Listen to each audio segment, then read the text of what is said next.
Hello. Thank you. Hello. So, in a way, it's remarkable that this film archive exists at all. If you can take us back to 1996, what did the Taliban do when they came to the Afghan film archive? Yeah, I mean, they wanted to, it's a part of control. They wanted to crush the people. So they, set fires and threw films on the fires. They did it also with literature, banned music. It was all forms of control and, some kind of takeover. And so they created these pyres and made some of the workers actually throw the films on. Yeah, there's a very emotive scene where the archive's gardener gives his account of what the Taliban did. Could you tell us about that story? Yeah, Mahmoud is the gardener, and so a very simple man, a beautiful man, and he was roped in to throw some films on these pyres, and it made him weep, and he thought, I've got to do something Just about watching this. the film bleed. Exactly, he says, I watched the film bleed into the ground, which is such extraordinary words.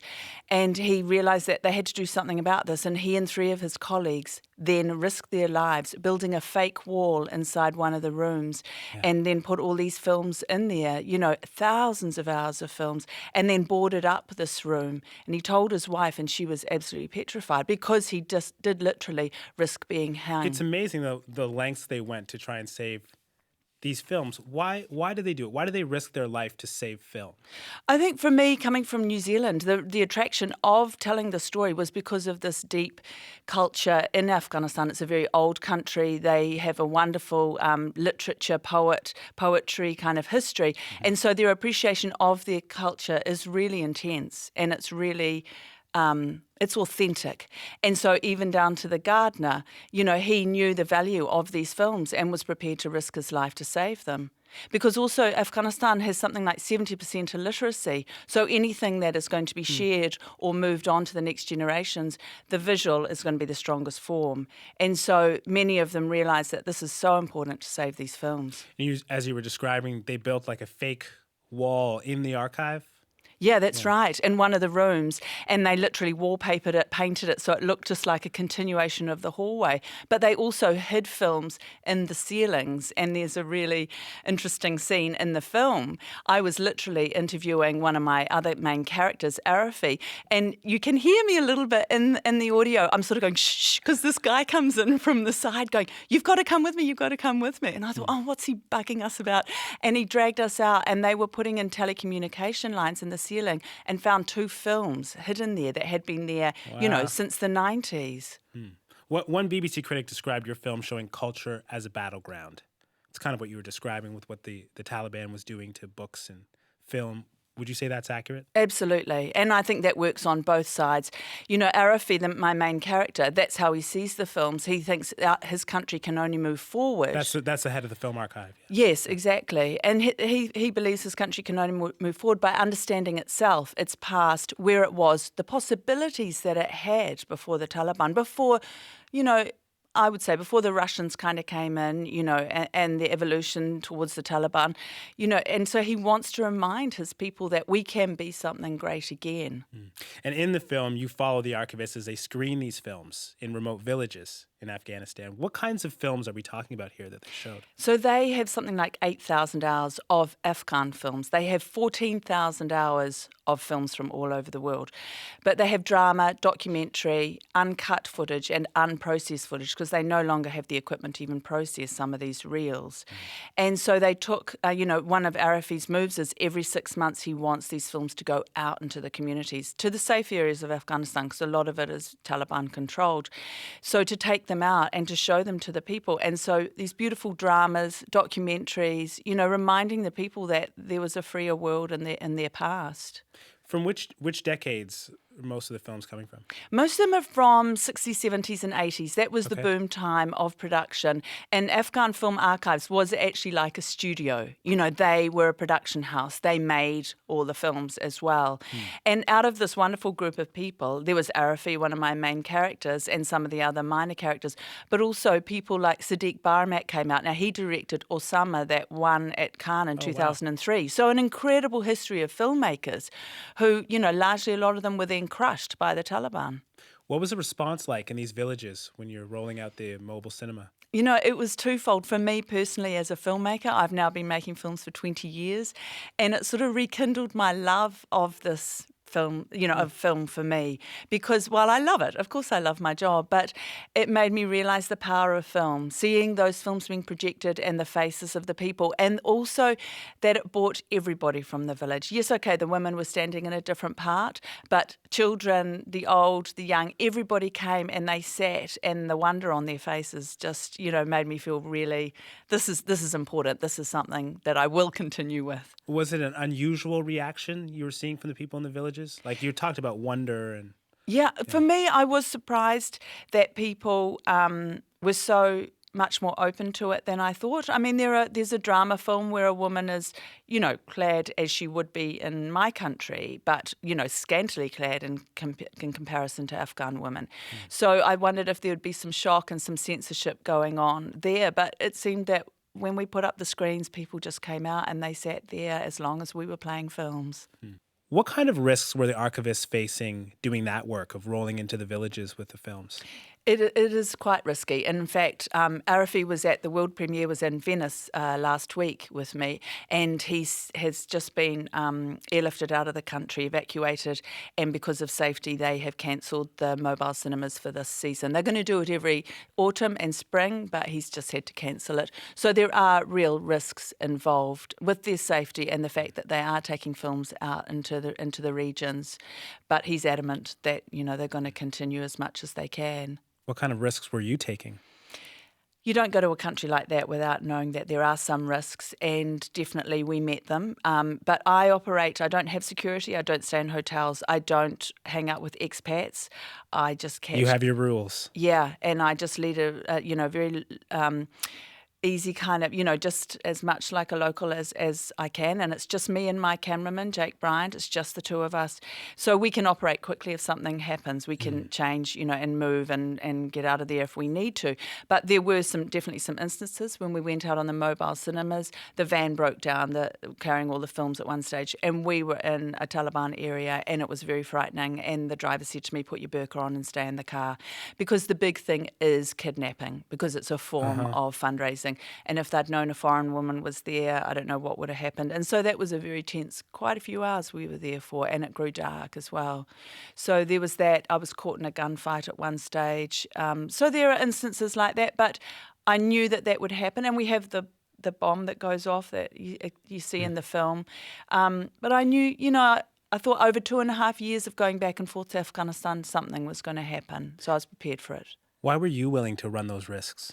I think coming from New Zealand, safe, green, democratic, relatively equal kind of society. And, for me, I love the challenge of life. I love the challenge of being somewhere else. And I appreciate the stories of other places. I love going to places like Afghanistan. Has that always been your curiosity? Always. And my parents have brought us up like that. We've always travelled with them. My parents lived in Papua New Guinea for many years. That was the norm, was for us, and still continues to be the norm, to push ourselves and to wonder about other people's lives. And we're all journalists. We all love to observe other people's lives and realise the preciousness of those lives and document them. It's quite a gift to give your kids, for sure. I think it's the most amazing thing. I think it's incredible. And even my parents today, they're elderly, but they're really strong and they're engaged in the community and they care. They care about what's going on out there and remain opinionated. And our whole family together, you can hardly get a word and everybody's so opinionated. But for me, it's the most wonderful gift they ever gave me. So they're still supportive of the work you're doing, films like this? Oh, absolutely. Obviously, a lot of my friends and family were often worried and were kind of like, when is she going to finish this film? And now that I say that I'm going to take the film back and show it to everybody, they're like, you're kidding me. I'm going to put them through more stress. But I have the beauty that I can leave. I have passports, I can depart. A lot of the people that I documented, they'll never be able to go. And I think with this film, that hit me the most, a kind of intense sadness when I finished the film, that unless I come back, I'll never see these people again. Is there a danger for them, the fact that they were documented like this, the fact they were filmed, is that a concern for you? Yeah, and it remained a concern through the whole process. And I would often ask them, are you okay that I film this? Are you okay with what we're doing? And I've never experienced any time in my career such an openness and acceptance of me as a foreigner, as a woman. I was never questioned. There's a couple of instances. I asked Mahmoud if I could go back to his home with him and film he and his wife and family. That's the gardener. Yes, and get a sense of their life. And he talked about it with his wife, and then a few days later he said, I think it will be too unsafe. It'd be unsafe for us as foreigners because he lives in a lower socioeconomic part of Kabul. And then also when we were doing the mobile cinemas, there was a part of the country where they said, can you not come? So Jake, my cameraman, went, but I stayed behind in a town and met up with him at another time because, while I'm intensely, focused that this film is really important, I don't want anything to happen to them either. Did that surprise you how sort of open they were to you as a filmmaker and as a female filmmaker? Oh, absolutely, absolutely. But how I came upon the story, I think they sort of thought I was part of some kind of wondrous process where Arafi, was brought in to save these films after decades of this conflict where the films had deteriorated so much. And then I turned up a few days after he, and they were like, well, she must be part of this journey that it's all on. And so they were the most hospitable, extraordinary people. And because they're all kind of, in the film industry and filmmakers themselves and love film, they were always camera ready. It was hilarious. They were, yes, whatever you'd like. And, who's going to wear the microphone and what lens was Jake using and, what were my intentions with what I was shooting. But they never sort of thought, gosh, she keeps on coming back and how many years is this going to take it? They never, ever questioned me on that That's level. a nice little luxury of this particular documentary project. It was amazing because, all through my career, I'm forever being challenged on what right do you have to tell the story? Why are you telling this story? Why are you not telling stories in New Zealand? And culturally, I tell a lot of stories in other languages that I don't know and don't understand. But I think storytelling is storytelling, and I think if the story resonates with me, then it will resonate with other people. And you didn't encounter that in Afghanistan? Never. I never, ever encountered that. No, not one person ever questioned what I was doing. Interesting. Now, some people watching your film might say there are more important priorities in that culture than protecting old celluloid. What would you say to them? Yeah, I agree with them. It is a lot of the people are just existing, getting food, having, a roof over their head, hopefully getting their children to school. Absolutely. So when you're talking about that money should be funneled towards the preservation of films, yeah, it's a luxury. But somebody from Arafi's background, he is the middle class, and he could see beyond that and could, and realize that, okay, it's a luxury now, but in the future people will thank us for this. Yeah, and as you were saying, you realized the power of cinema. Absolutely. Yeah. I think it's the greatest vessel, that collectively tells our history in the last 100 years, that can spread across peoples who don't understand the same language, who don't read. The visual medium of film, I think, is the most beautiful thing. Besides wonder, what other reactions did you see on the faces of the Afghan people watching their own history? Oh, complete on film? surprise. Surprise was a big one. But entertainment as well, they loved the sort of cowboy westerns that Isak, the other character in my film, he talked about. They were his favourites as well, the cowboy westerns, and they all loved those. But, so much humour. Even because I took my film back at a rough cut stage, because I always do that to show everybody. And the parts in the film where they laughed, I thought, what are they laughing at? So it was it was delightful also to see, what entertains one culture and doesn't entertain another. But, even during the screenings a couple of times, our driver said, we've all got to go right now. And we had to get up and go and pack up very suddenly. And so, very quickly the situation can turn in Afghanistan very quickly. You've screened this film, A Flickering Truth, for the workers that you filmed. What was their reaction? It was incredible, actually, because I said to Arafi, right, this is my process. I always bring my films back to people at this stage. Not that they have any editorial control. I make that very clear. But just in case I've done something culturally insensitive. Okay. And so I took it back and he said, they can all carry on working. You just show it to me and a few of the government officials. And then when you've finished it, bring it back and we'll have a proper screening then. But it was hilarious. So we're in the main theatre at the archive and the lights go down and I'm sitting right at the back and Arafi and all the government government people are in the front. And as soon as the lights went down, all 74 employees started filing in and finding a seat. It was hilarious. And it was the most wonderful screening. I couldn't have expected it to be better. And they all clapped and laughed. And then Mahmoud said a prayer for Isak, which was a really beautiful moment. Yeah. As you said, there's cinephiles at the end of the day. Yeah, Right? exactly. What was that moment like for you? It was a real validation that, all the struggles I had and, the questions that people outside of Afghanistan had posed to me about making this film, it was all for the right cause, that I had done the right thing and I'd captured these people, in their drive to save their culture. Thank you so much, Pietra. Thank you.